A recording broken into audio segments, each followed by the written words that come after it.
Hola y bienvenidos a jóvenesdelcenáculo.tv. Recuerden que pueden vernos todos los martes a las 8 de la noche por Cristovisión y pueden ver también nuestros programas anteriores en nuestra página web www.jóvenesdelcenáculo.tv. También estamos muy atentos recibiendo todos sus mensajes por nuestra fanpage de Facebook. El invitado de hoy es el médico especialista en dolor, Carlos Guerrero. Él habló con Paula sobre su vida, sobre el cuidado de enfermedades y la necesidad de cultivar una vida espiritual que se verá reflejada en nuestro bienestar físico. Hola, bienvenidos a nuestra sección. Hoy tenemos un tema apasionante con un invitado de la casa muy especial para nosotros, el doctor Carlos Guerrero, médico ortopedista y especialista en medicina del manejo del dolor. Bienvenido, Carlos, ¿cómo estás? Muchísimas gracias, Opolina. Muy bien, muchas gracias. Bueno, hoy vamos a tomar un tema que es muy importante para nuestra comunidad y es el tema de la ciencia y la espiritualidad. Cómo conectamos la ciencia y todos estos avances que está haciendo la ciencia hoy en día con la espiritualidad. Creemos a veces que a medida que la ciencia avanza, la espiritualidad tiende a desaparecer. ¿Es esto cierto, doctor? Era cierto. En este momento estamos al contrario, estamos regresando a nuestros orígenes. Normalmente la medicina se ha venido deshumanizando y estamos empezando a humanizarla nuevamente. Es una corriente que estamos teniendo los médicos desde la última década. ¿Esto a qué se debe? A que nos hemos dado cuenta que no solamente la enfermedad proviene del cuerpo, la parte somática. Es muy importante y para eso nos entrenaron, por supuesto, en nuestras universidades, pero nuestros mismos profesores empezaron a dejar de lado todo lo que era la parte de la integración entre la mente, el cuerpo, el alma y el espíritu. Y nos enseñaron solamente la parte corporal. Últimamente se está presentando un movimiento que se llama medicina integrativa. Y básicamente nosotros, en mi centro médico, nos estamos desarrollando programas a este respecto. Manejo integrativo del dolor. No solamente es llegar al dolor que tú tienes en la articulación o al dolor que tienes por tu artritis, por tu artrosis, por el posoperatorio, por lo que haya sucedido, sino ir un poquitito más allá. La espiritualidad. Si bien la espiritualidad siempre ha estado y siempre la hemos tenido, la hemos dejado a un lado. Y siempre preguntamos, pero Dios mío, ¿por qué a mí? ¿Por qué me mandaste esta enfermedad? Y eso es lo que estamos haciendo. Empezando a hacer un manejo multidisciplinario, donde no solamente trabajamos los médicos, también la parte de terapia ocupacional, la parte de psicología y todo este personal entrenado y además con una gran espiritualidad y un proceso de conversión que llevamos algunos años en eso, estamos trabajando para el bien de nuestra comunidad. Qué lindo. Muy necesario además hoy en día en nuestra comunidad. ¿Cuál es esa relación o ese vínculo que tú encuentras entre la espiritualidad o la no espiritualidad y la somatización en el cuerpo de tantas enfermedades hoy en día que vemos y encontramos cada día más personas enfermas y más impedidas? Es una relación directa, causa-efecto, que nosotros los médicos, por el sistema de salud que llevamos, porque los médicos solamente pueden atender durante 20 minutos, lo hemos dejado atrás. Tal vez, si nos remontamos a hace 30, 40, 50 años, nuestros médicos, que eran los médicos de familia, que conocían qué te pasaba, no solamente la parte de la enfermedad, sino también qué sucedió con tu papá, qué problemas habían en tu casa, que el médico iba a la casa y era amigo de la familia, en ese momento se podría manejar de pronto de una manera inconsciente. No se hacía consciente el trabajo del médico, la parte integrativa, pero se conocía perfectamente qué estaba sucediendo y qué venía de atrás. Todos esos temores, todos esos anhelos de pronto que están oprimidos en nuestro corazón, la falta de Dios, la ausencia de una espiritualidad, están directamente relacionados. Y no es porque lo diga yo. En Estados Unidos existe una corriente gigantesca, desde cualquier tipo de espiritualidad en cuanto a la parte de religiones. O sea, no hablemos simplemente del catolicismo, de nuestro catolicismo, que es el abanderado en Colombia de este tipo de tratamientos, sino los pastores evangélicos, los budistas, todas las religiones orientales tienen este tipo de espiritualidad. Y llegando hasta ese punto, pueden también saber de dónde vienen las patologías. No nos metamos en temas que no son católicos, las regresiones y todas estas cosas. Para nada, no es eso. Es simplemente tener una buena empatía con el paciente y empezar a saber qué te está pasando, por qué estás manifestando el dolor de esa manera, el dolor somático, si no estamos viendo absolutamente nada. Pero doctor, hoy en día encontramos que cuando vamos a la consulta médica y le expresamos a nuestros doctores eso que nos sucede, eso que nos duele, no hay como este vínculo humano en donde te dicen qué te está pasando con tu vida, sino que simplemente se centran en el síntoma y te dan toda una receta médica de siempre son 5, 6, 7 pastillas que te tienes que tomar para anestesiar ese dolor, pero el síntoma sigue ahí y no te dicen, bueno, un momento, ¿cómo está su vida personal? ¿Qué es lo que está pasando? Porque de pronto en su vida personal usted está teniendo alguna problemática específica que la está llevando a ese dolor, sino que hoy en día encontramos una cantidad de médicos, no todos claramente, pero sí encontramos una cantidad de médicos deshumanizados que solamente se enfocan en el síntoma. ¿Qué está pasando ahí? Eso era lo que hablábamos hace un momentito. En las universidades nos enfocaron a eso. Es increíble cómo se ha perdido la formación. Ya el tema del juramento hipocrático, que era una cosa de pronto filosófica, muy bonita, se ha dejado atrás. Hay que retomar todos esos valores que teníamos los médicos. ¿Por qué el médico ha perdido tanto valor en nuestra sociedad, en la sociedad colombiana? Porque ya no es respetado como antes. Y no tiene tiempo. Porque no tiene tiempo. Porque si tú no haces una consulta en 20 minutos, detrás está la parte de las administradoras de salud diciendo, ¿usted por qué se está demorando? ¿Usted por qué tiene represada una consulta? ¿Usted por qué? ¿Usted por qué? ¿Usted por qué? Entonces, desafortunadamente, caemos en esa trampa y jugamos dentro de ese rol y simplemente nos dedicamos a la parte somática. Como tú dices, a formular, 3, 4, 5 pastas, seguramente le va a quitar los síntomas, más no la enfermedad, no lo va a curar. Eso es lo que estamos haciendo. Y no solamente dentro de este tipo de manejo integrativo, lo más novedoso no es que estemos manejando la parte espiritual, por supuesto, es un gran adelanto, pero aparte de eso estamos manejándolo con otro tipo de medicamentos, la medicina ortomolecular. La medicina ortomolecular es una medicina que es basada en medicina biológica, la parte nutricional, la parte de vitaminas, saber por qué te está doliendo. No simplemente vamos a bloquear el dolor, es qué está sucediendo en la parte fisiológica del dolor. Tenemos que incrementar el calcio, tenemos que bloquear el calcio, tenemos que aumentar la vitamina C, tenemos que bajarla. Toda esa parte la estamos empezando a manejar porque ya estamos entendiendo, porque en pleno siglo XXI las investigaciones ya nos dan para eso, para decir, ¿sabe qué? Las enfermedades no se tratan simplemente con analgésicos. El dolor no es para manejarlo con analgésicos simplemente. Necesitamos saber cómo está su parte nutricional, hacer un manejo completamente natural, no hablando de natural homeopático, sino de natural biológico nutricional, que de eso se trata la medicina ortomolecular. Y por supuesto, teniendo uno un concepto grande de lo que va a suceder, no simplemente nos podemos quedar ahí. Si hay necesidad de hacer alguna intervención quirúrgica, se hace. De eso se trata la parte de integración, poder equilibrar qué está sucediendo en el cuerpo y ser completamente objetivo, no como se hacía antes. El médico alópata simplemente era medicación y cirugía. Y el médico homeópata solamente tratamientos homeopáticos. No, no existe tal. Podemos integrar todo. Y si fuera de eso, todo eso lo sustentamos en una base espiritual, donde vamos a dar un sustento desde la palabra de Dios, magnífico. ¿Quién es el médico? ¿Quién es el mejor médico? Dios. Jesús. Claro. Jesús es el médico por excelencia. Claro. Él está ahí con nosotros siempre. Claro. Carlos nos comparte una reflexión hecha por el Papa Francisco en torno a la familia. En ella es donde comenzamos a comunicarnos y es el primer lugar donde aprendemos a relacionarnos con los demás.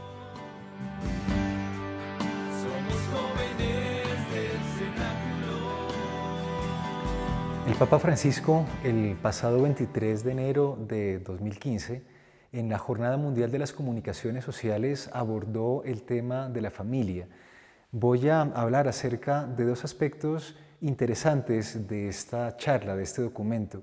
El Papa Francisco nos cuenta que el primer lugar, el primer hogar en donde nosotros empezamos a entender lo que es una familia es el seno de nuestra mamá, es el vientre en donde nosotros nos hemos formado, hemos nacido, nos hemos también alimentado. El Papa Francisco recurre a un bello pasaje del Evangelio en donde se nos recuerda este momento del vientre materno. Cuando María va a visitar a su prima Isabel, se nos dice: en cuanto Isabel oyó el saludo de María, la criatura saltó en su vientre, e Isabel, llena del Espíritu Santo, exclamó a voz en grito: bendita tú entre las mujeres y bendito el fruto de tu vientre. Podemos decir que desde el seno de nuestra madre nosotros aprendemos a comunicarnos, aprendemos a depender de otras personas, aprendemos a tener una relación íntima con otro ser humano. Esta es nuestra primera escuela de comunicación. Por tanto, dice el Papa Francisco, la familia es nuestro segundo lugar en donde aprendemos qué es una familia. En la familia aprendemos a decir no, a expresar nuestros desacuerdos, aprendemos a amar, aprendemos a ser tiernos, a acariciar a otro ser humano. Ojalá que en nuestra familia pudiéramos vivir este espíritu de seno materno, de vientre materno. Ojalá que en nuestra familia también podamos expresar ternura, expresar nuestros desacuerdos y no ser un lugar en donde únicamente reina la violencia, la agresión. En la familia aprendemos a comunicarnos, aprendemos a vivir a un Dios vivo, a un Dios alegre, a un Dios que nos enseña a compartir con los demás, papá, mamá, hermanos, un Dios que nos enseña a hacer comunidad y no vivir en unas islas. Señor, permítenos aprender, permítenos enseñar a otros a vivir en familia, que nuestros grupos de trabajo, de estudio, sean pequeñas células familiares en donde podamos expresar tu palabra y tus enseñanzas. La semana pasada el tío Santi nos mostró el oratorio de San José. Hoy nos presenta la catedral que está justo al lado. Además de mostrarnos la gran obra arquitectónica, también nos hace un recuento de la vida de San Andrés. Somos jóvenes del cenáculo. Hola queridos sobrinos de Jóvenes del Cenáculo, les habla el tío Santi, Santiago Bejarano. Aquí estamos en el oratorio de San Joseph, de San José, en la ciudad de Montreal. Y vamos a hablar de San Andrés, de ese hermano Andrés, del amigo Andrés. Aquí está. San Andrés, quien fue el gestor, el inventor, el creador, el promotor de este oratorio que rinde culto a San José. El hermano Andrés hizo la primera capillita para San José en 1904. Aquí vemos en el museo que hay hoy en día, en ese gran oratorio, la cama, se recrea la silla de ruedas del hermano Andrés, el cuarto donde él vivía. Hay un museo donde hay muchos objetos que le pertenecieron. Y también están sus imágenes en cera.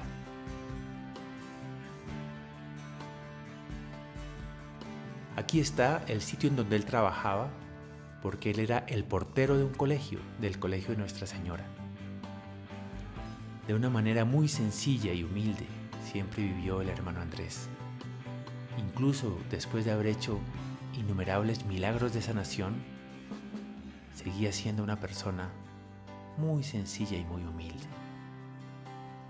El hermano Andrés siempre le rindió culto a San José. Siempre fue un místico. Siempre dedicó su vida a los humildes, a los pobres, a los enfermos. En el oratorio de San José hay un hermoso museo con objetos, fotografías, estatuas de cera que recrean la vida del santo, pues el hermano Andrés fue canonizado por el Papa Benedicto XVI en 2010. Ahí está su corazón. está expuesto al público y hay oraciones por todas partes que invitan fervorosamente a rezar por San José. En el museo también hay muchas fotos. Aquí está, por ejemplo, el bastón caminador que utilizó durante los últimos años. Hay fotos de los momentos en que se iba construyendo el oratorio. Las medallitas. Aquí dice el hermano Andrés, 1845-1937, fundador del oratorio de San José de Montreal. Este es el famoso aceite de San Andrés. Decía que San José y Dios eran los que curaban, aunque él solía frotar esas medallitas o el aceite y lograr sanaciones milagrosas, siempre rindiendo culto a San José.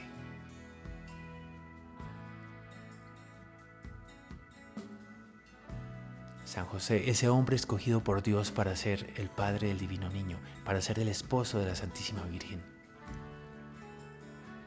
Hay innumerables cartas, documentos, fotos de las distintas edades del hermano Andrés, quien era un hombre de poca estatura, era más bien bajito y siempre mantenía una gran humildad. Ahí está su medallita, con un simple lazo negro.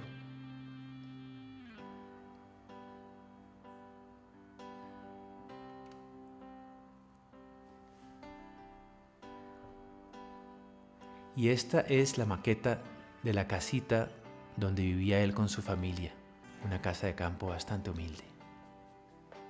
No soy yo sino San José quien lo hace todo, decía el santo.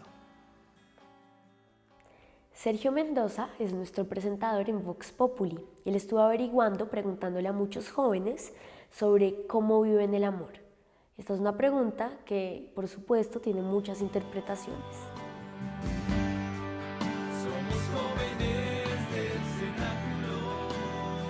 Hola amigos, estamos aquí en Casa de Paz y le estamos preguntando a algunos amigos míos qué es el amor, cómo lo experimentan y qué piensan cuando les hablan de amor. Bueno amigos, estoy acá con unos compañeros míos y les voy a preguntar para ellos qué es el amor. Hola, mi nombre es Arturo Pareja y yo pienso que el amor es una sensación que solo te puede dar Dios, que es un sentido que uno siente una paz interior y un sentido como de estar completamente lleno. Eso es lo que yo pienso del amor. Hola, yo soy Santiago. Para mí el amor es felicidad, es paz, es alegría, pues obviamente alegría en las casas y ya. Hola, mi nombre es Fabio Ramírez. Para mí el amor es una de las cosas más increíbles que puede existir en este mundo. Es un vínculo que uno tiene con ciertas personas, puede ser su familia, sus amigos, pero es un vínculo que uno tiene con personas que lo llenan por dentro y lo hacen sentir completo. Hola, me llamo Manuela y para mí el amor es ese sentimiento que tanto recibes como transmites. Es aquel que te transmite una paz, que te hace sentir tranquilo, que puedes confiar, que puedes ser tú mismo y pues se lo transmites a las mismas personas que te lo dan. Bueno, amigos míos, ¿qué pasa cuando no hay amor en una relación? Ya sea entre novios, ya sea entre un papá o un hijo o entre hermanos. Lo que pasa cuando no hay amor es que no hay comunicación, no va a haber como un sentido de cariño entre la gente, entre una pareja o entre una familia, y poco a poco se va como desbaratando. Bueno, yo creo prácticamente lo mismo. Cuando no hay amor en un hogar o pues en una amistad, yo creo que pues puede haber como un poco de destrucción, no se van a hablar o pues cosas así. En mi opinión, nunca no hay amor, siempre puede haber amor, es más de si uno deja que el amor le entra a uno o no. Yo creo que si no hay amor no hay nada, como porque nosotros vivimos como del amor de Dios, pues por lo menos yo vivo del amor de Dios y, y pues si no hay amor en una relación, pues no hay nada. ¿Ustedes cómo experimentan ese sentimiento tan lindo del amor diariamente? ¿Ustedes cómo viven el amor? Una de las maneras que quiero empezar a usar para vivir el amor es teniendo más cariño contra mi mamá y mi papá, de pronto parando un momentico en el día y decirles, papi o mami, te amo, darles un abrazo, y lo mismo con mis hermanos. Bueno, para mí, pues yo como vivo el amor yo lo vivo de esta manera, yo trato de calmar las peleas con mi hermana, con mis papás y todo.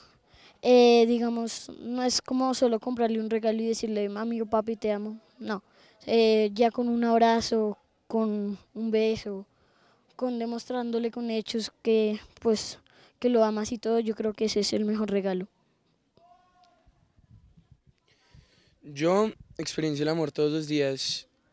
Yo creo que cuando me despierto, cuando mi papá, mi mamá, mi empleado o así sea mi hermana me despierta, saber que como un buenos días me parece, de cualquier persona me parece que ese es el amor porque uno está expresando un saludo, como, y pues cuando uno desea buenos días le está deseando un buen día, entonces me parece que pues así es que uno experiencia el amor todos los días. Pues yo experiencio el amor todos los días de muchas maneras, como por ejemplo siento el amor de Dios como cuando me levanto y sé que tengo otro día más de vida, o por ejemplo cuando puedo ver a mi mamá, a mi papá, a toda mi familia como bien, con salud, y no solo como pues decirles te amo así como han dicho, sino con acciones, o sea, el simple hecho como de agradecerles las cosas, como portarse bien, tratarlos bien y eso, pues les demuestro el amor y así lo vivo. Bueno amigos, y finalmente, ¿ustedes consideran el amor una virtud del Espíritu Santo? Sí, definitivamente es una virtud del Espíritu Santo y solo lo puedes, o sea, todo el mundo tiene acceso al amor, pero solo puedes de verdad disfrutarlo si tienes contacto o sea, el amor para el Espíritu Santo también. Bueno, yo creo que sí, obviamente.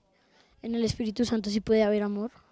Yo creo que una persona pues tierna, cariñosa, amable, amigable, como especial. La persona que tenga amor, aparte de ser una persona muy especial, es una persona de admirar y de respetar. Definitivamente es una virtud del Espíritu Santo porque, como ya dije, uno tiene que dejar al amor entrar, al igual que al Espíritu Santo. Si uno no deja ninguna de esas dos entrar, no hay razón de vivir, la verdad. Pues hay, pero uno tiene que encontrarla dentro de esas dos virtudes. Yo creo que efectivamente el Espíritu Santo es como la prueba más grande de amor, porque pues María recibió el bebé que le puso el Espíritu Santo y como que pues nosotros de ahí pues yo siento que nació el amor, como bueno se demuestra el amor de una madre, el amor de un padre putativo, el amor que nosotros le dimos a Jesús y todo eso. Bueno amigos, muchas gracias a Fabi, Arturo, a Santiago, a Fabio y a Manuela, muchísimas gracias. Y para ustedes, ¿cómo experimentan el amor cada día? En el último segmento de la entrevista, Carlos Guerrero, médico invitado del programa de hoy, nos hace una invitación para estar en equilibrio en nuestra vida. Y nos cuenta también sobre las misiones que vienen desarrollando junto a un equipo de médicos en varios lugares de Colombia. Nos estamos enfrentando hoy en día a una medicina deshumanizada, a una medicina mecánica, comercializada, desafortunadamente. Detengámonos un poco a pensar esas dolencias que cada uno de nosotros tiene, en qué están basadas, cuál es el foco, cuál es el núcleo que nos está causando ese dolor. Muchas veces estamos somatizando problemáticas personales o falta de espiritualidad. Doctor, ¿hay algún estudio o en tu práctica personal en donde tengas alguna manera de comparar pacientes que no tienen absolutamente ninguna espiritualidad o pacientes que realmente sí tienen esta espiritualidad a flor de piel, una espiritualidad que uno pueda palpar, que uno pueda reconocer cómo manejan el dolor o cómo viven estos síntomas cuando se es una persona espiritual o cuando no se es? Totalmente. Existen dos escenarios. Uno, la persona que nunca ha sido espiritual y se convierte a la espiritualidad. De pronto a través de su enfermedad, ¿no? También. A través de su enfermedad, exacto. La enfermedad puede ser un llamado y de hecho lo es, ¿sí? Muchos temas relacionados con cáncer, con enfermedades crónicas, están relacionados con eventos que se han presentado durante la adolescencia.